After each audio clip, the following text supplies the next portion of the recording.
انہوں نے تلوار نکالی، وہ بچے نے کہا کیا کر رہے ہو؟ کہ تیرے باپ کا حکم ہے تمہیں قتل کر دیا جائے۔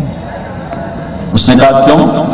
کہ تیرے باپ کو تیرے نسب پہ شک ہے کہ تو 10 سال کا ہو گیا ہے، تو نے کوئی شعر نہیں کہا، تو اسے شک ہے کہ تو اس کا بیٹا نہیں۔ کہ ضرورت اتنی بات ہے تو اس نے ایک شعر کہا، کفا، اٹھ جاؤ، کفا، جلدی نہ کرو، کفا من ذکرى حبیب ومنزل بسخط اللواء بین الدخول فحومل، صرف ایک شعر کہا۔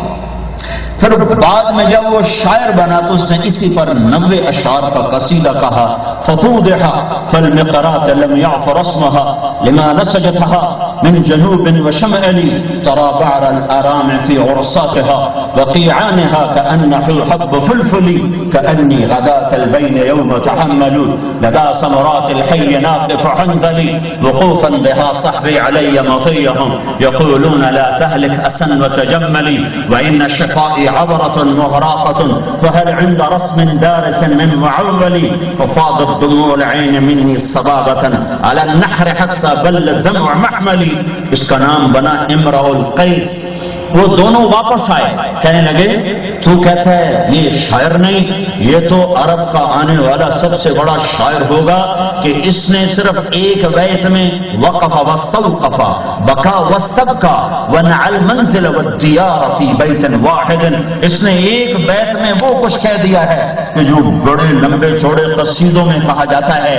یہ اس زمانے کا عرب کا عربیت کا ماحول تھا، اس زمانے کی فصاحت تھی۔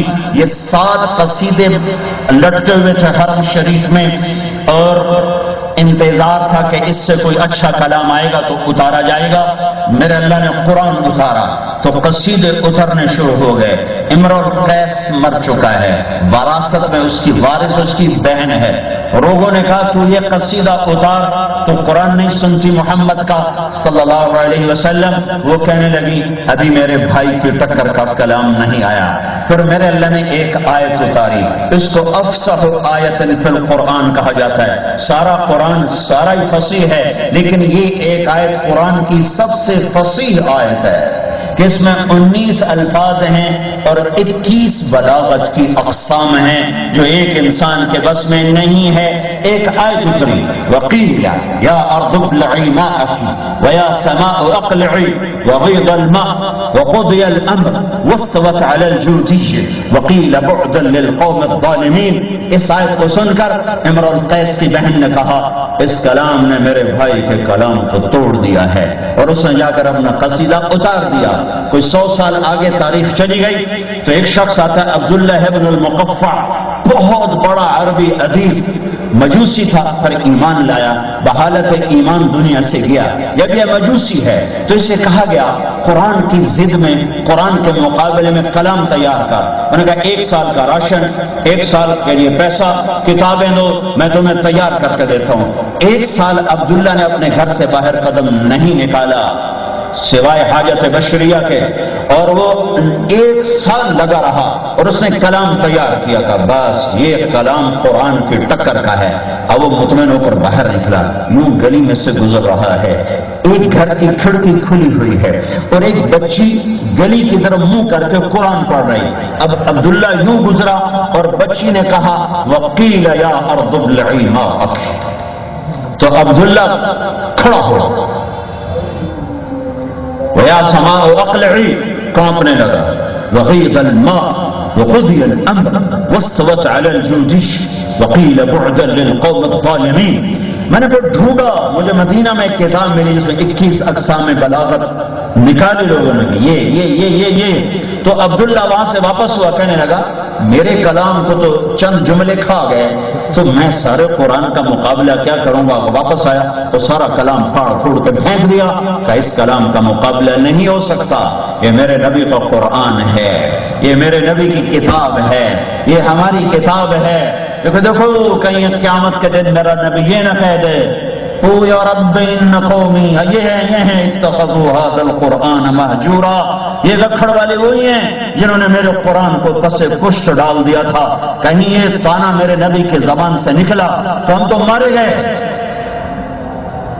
ہاں ہاں یہ دل میں بسانے والی کتاب ہے، یہ وجود سے چھل کے بازاروں میں زندہ ہو، گھروں میں زندہ ہو تو اس کی طاقت ظاہر ہو۔ بندوق کی گولی ہاتھ میں اس کی طاقت ظاہر نہیں ہوتی ہے، وہ بندوق کی نال میں اس کی طاقت ظاہر ہوتی ہے۔ گولے کی طاقت وہ ہاتھ سے ظاہر نہیں ہوتی ہے، وہ توپ کی نال میں رکھ کے چلاؤ تو پھر اس کی طاقت ظاہر ہوتی ہے۔ قرآن مدرسے میں پڑھا ہوا اس کی طاقت ظاہر نہیں ہوتی ہے، مسجدوں میں رکھا ہوا اس کی طاقت ظاہر نہیں ہوتی ہے، جب یہ زندگی میں آتا ہے تو پھر اس کی طاقت سامنے آتی ہے۔ عرب دیوانے ہو گئے، رات کو آ کرنا جب ہمارے نبی نفلوں میں قرآن پڑھتے تو کھڑے ہو کر سنا کرتے تھے۔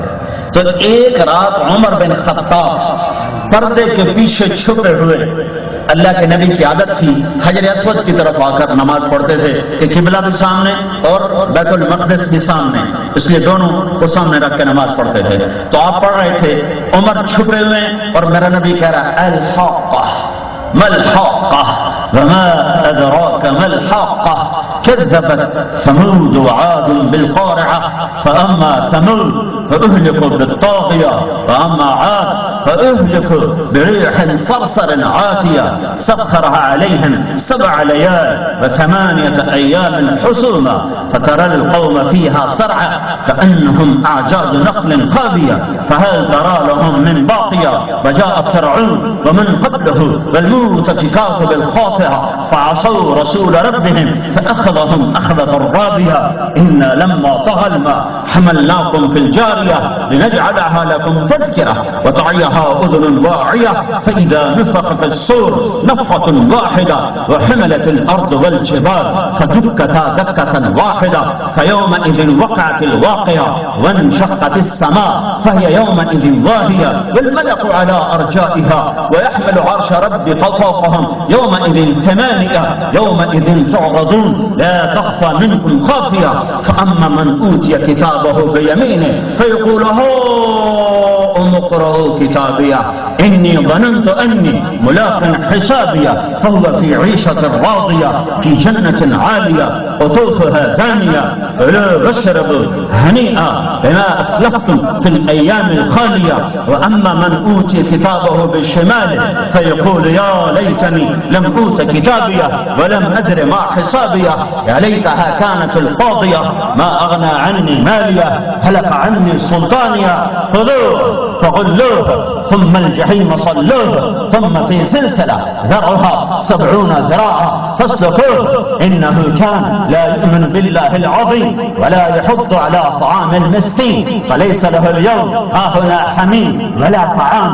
إلا من غسلين لا يأكله إلا الخاطئون۔ یہ میرے نبی نے تلاوت فرمائی اور میرے آیت پردے کے پیچھے عمر بن خطاب کے منہ سے نکلا ما اسحرہ، کتنا بڑا جادوگر ہے، کیا ما اشعرہ کتنا بڑا شاعر ہے، کتنا بڑا شاعر ہے۔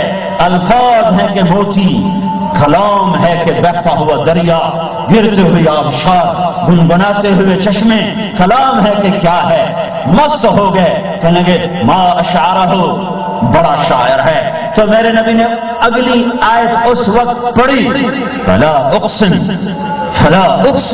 بما تبصرون وما لا تبصرون انه لقول رسول کریم وما هو بقول شاعر، یہ شاعر نہیں ہے، رسول ہے۔